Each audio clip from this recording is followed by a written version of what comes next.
सभी प्यारे भाई बहनों को जय मसीह की। प्रभु यीशु के नाम में आप सभी का आज की संध्या के समय एक बार फिर स्वागत करते हैं। प्रभु ने आज का दिन दिखाया, हम धन्यवाद करते हैं। सारा आदर गौरव मान उसी को देते हैं। हालेलुया। आज का जो वचन परमेश्वर ने हमें दिया है वो है मत्ती का 7वां अध्याय। हालेलुया। मत्ती का 7वां अध्याय का पहला वचन है आज का, दोष मत लगाओ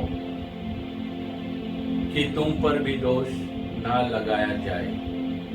दूसरा वचन, क्योंकि जिस प्रकार तुम दोष लगाते हो उसी प्रकार तुम पर भी दोष लगाया जाएगा, और जिस नाप से तुम नापते हो उसी नाप से तुम्हारे लिए भी नापा जाएगा। हालेलुया।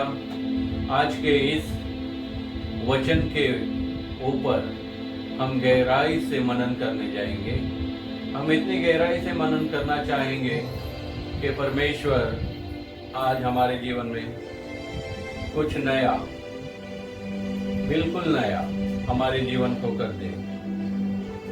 जैसे हम चाहते हैं अभी तक कि हमारे जीवन में हो जाए, वैसा कुछ परमेश्वर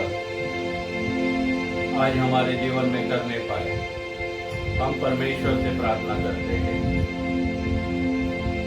धन्यवाद, धन्यवाद, धन्यवाद हमारे प्रिय पिता।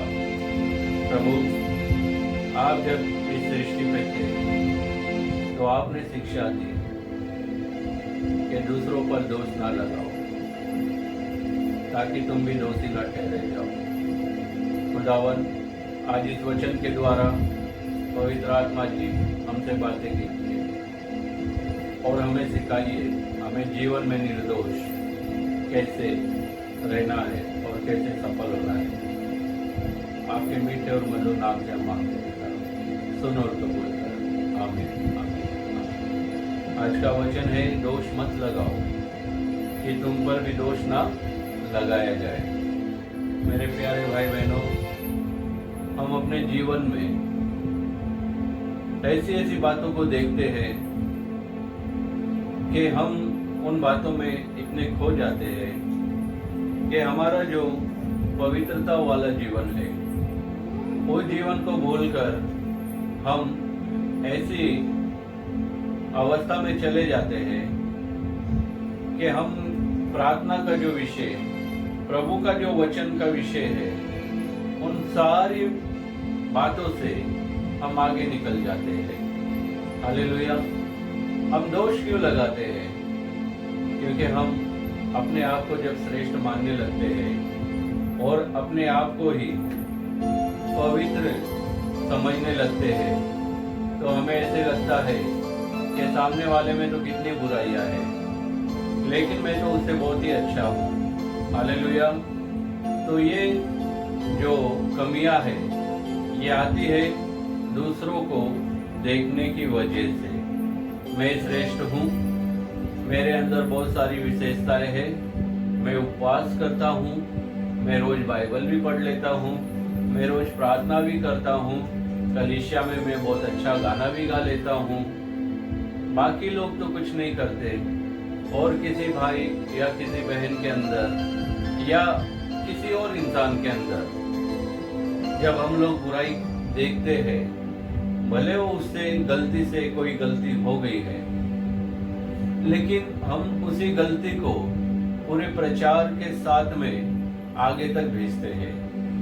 एक इंसान दूसरे इंसान को बताता है और कह देता है क्या, किसी को नहीं बोलना। यही इंसान तीसरे इंसान को बताता है और वो भी क्या बोलता है, किसी को नहीं बोलना। ऐसे करते करते जो ये विषय दोष लगाने का, ये 3 इंसानों के साथ में फैलते फैलते ये 300 लोगों के कानों तक पहुंच जाता है। हालेलुया। इसी प्रकार हम दूसरों को नापना शुरू कर देते हैं। और जिस जिस मनुष्य को वो बातें पता चलती है, फिर वही मनुष्य जब जिसके बारे में दोष की बातें हो गई है, जब वो मनुष्य सामने आता है तो उनकी नजरों में दिखने चालू हो जाता है कि ये देखो, ये वही मनुष्य है जिसके बारे में हमने सुना। ये किसने कार्य किया?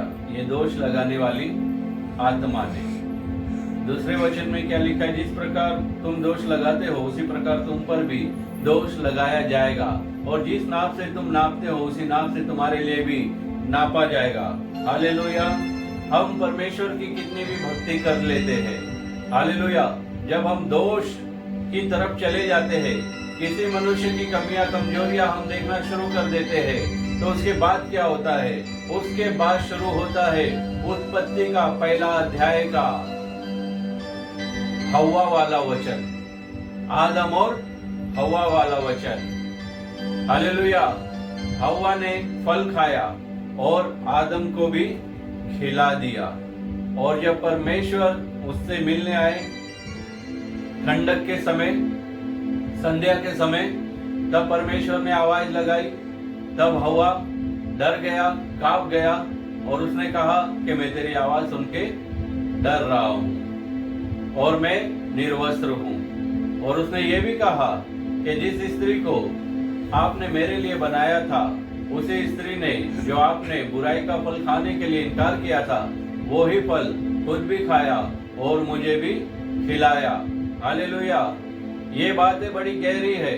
तो परमेश्वर के प्रियजनों, यदि हम अच्छी भक्ति करते हैं, यदि हमारे अंदर अच्छी बातें हैं, यदि हम प्रार्थना में आगे हैं, यदि हम उपवास में आगे हैं, यदि हम अच्छा वचन भी बोल लेते हैं, यदि हम लोगों के बीच में अच्छा गीत भी गा लेते हैं, लेकिन इसका ये अभिप्राय नहीं है और इसकी ये हम अपने आप को सर्वश्रेष्ठ नहीं मान सकते। क्यों नहीं मान सकते? यदि हमने किसी के ऊपर दोष या उंगली उठा दी है, तो हमने जितना किया है, हमने उसके ऊपर उंगली खुद ही उठा ली है कि मैंने जो कमाया था अब मैं वो गंवाने जा रहा हूँ। परमेश्वर का वचन बोलता है कि एक चुंगी वाला मनुष्य था और एक धर्मी मनुष्य था, लेकिन वो जो पापी मनुष्य था, उस पापी मनुष्य ने परमेश्वर से जोर जोर से चिल्ला चिल्ला कर प्रार्थना की, प्रभु मैं तो एक पापी मनुष्य हूँ, और वो क्षमा किया गया। लेकिन जो धर्मी मनुष्य था, उसने क्या किया? उसने कहा मैं हफ्ते में उपवास करता हूँ और मैं दशमांश भी देता हूँ। हाँ, उसने अपनी धार्मिकता को उस स्थान पे गाया, लेकिन धार्मिक कौन गिना गया? जो परमेश्वर की निगाहों में आने के बाद में अपने आप को पापी खुद को अंगीकार कर रहा था। तो मेरे प्रियजनों, आज हम लोग जिसके भी ऊपर नाप तोल कर रहे हैं, एक ना एक दिन वो मनुष्य को सारी बातें पता चल जाती है। फिर जो जीवन में दोष लगाने वाले के जीवन में जो जितनी भी कमजोरियां है, आज नहीं तो कल उस मनुष्य को वो पता चल ही जाती है। फिर वो भी उसी नाप से उसे नापना शुरू कर देता है। हालेलुया। तो मेरे प्रिय भाई बहनों, हमारा जो मधुर ज्ञान, मधुर वाणी और जो मधुर वचन है परमेश्वर का, इन सारी बातों के लिए वो इनकार करता है कि दोष ना लगाओ, हाँ, और एक दूसरे से प्रेम करो, ये बातें सिखाता है। तीसरे वचन में बोल दिया है, तो क्यों अपने भाई की आंख के तिनके को देखता है और अपनी आंख का लट्ठा तुझे नहीं सूझता? हाँ, हमारे अंदर की बुराई जो हमारे अंदर है, हम उसे क्यों नहीं देख पाते? क्यों? क्योंकि हमें दोष लगाने की दूसरों के ऊपर बहुत आदत है। वो ऐसा है, वो वैसी है, हाँ, उसके परिवार में ऐसा चल रहा है। और लोगों का एक बहुत महान गुण है, पता है क्या?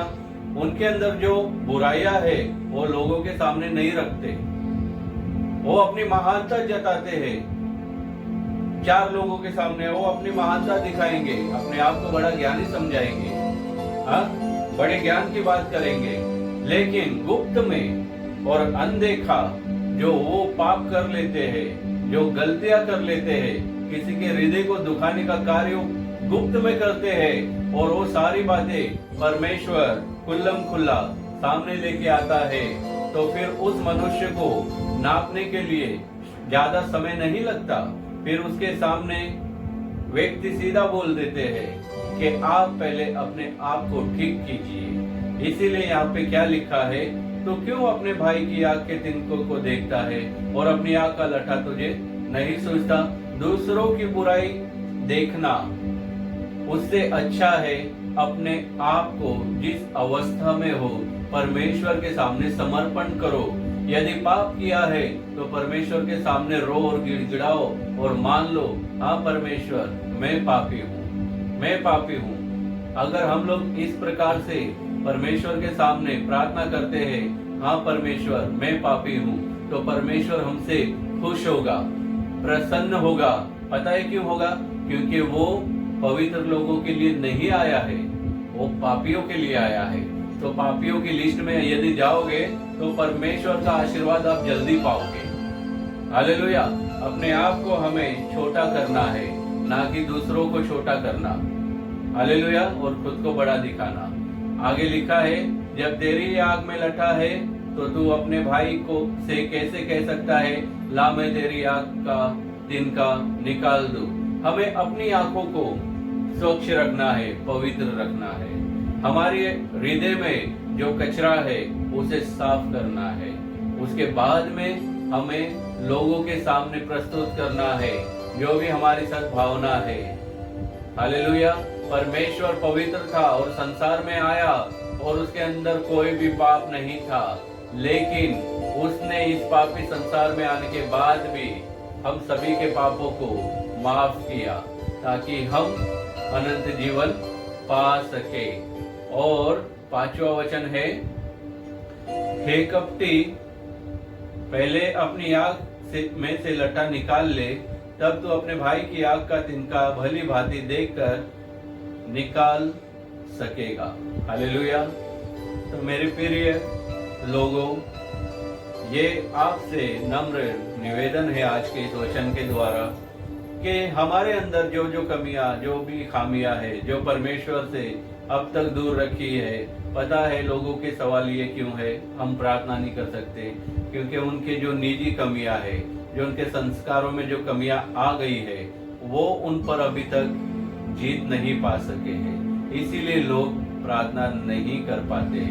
लोग बोलना बहुत अच्छा जानते हैं, लोग बातें करने में 4-4 घंटे लगा देंगे, पूरा दिन गुजार देंगे, लेकिन जब प्रार्थना का विषय आता है तो आधे घंटे में ही उनका मुंह उब जाता है, नींदें आने लग जाती है, प्रभु का वचन चलते रहता है और लोग सोते रहते हैं। हालेलुया।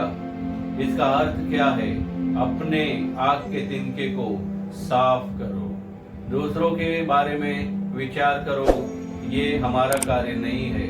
हमारा कार्य है अपने आप को शुद्ध और पवित्रता की राहों पे चलाना। Hallelujah, hallelujah, hallelujah.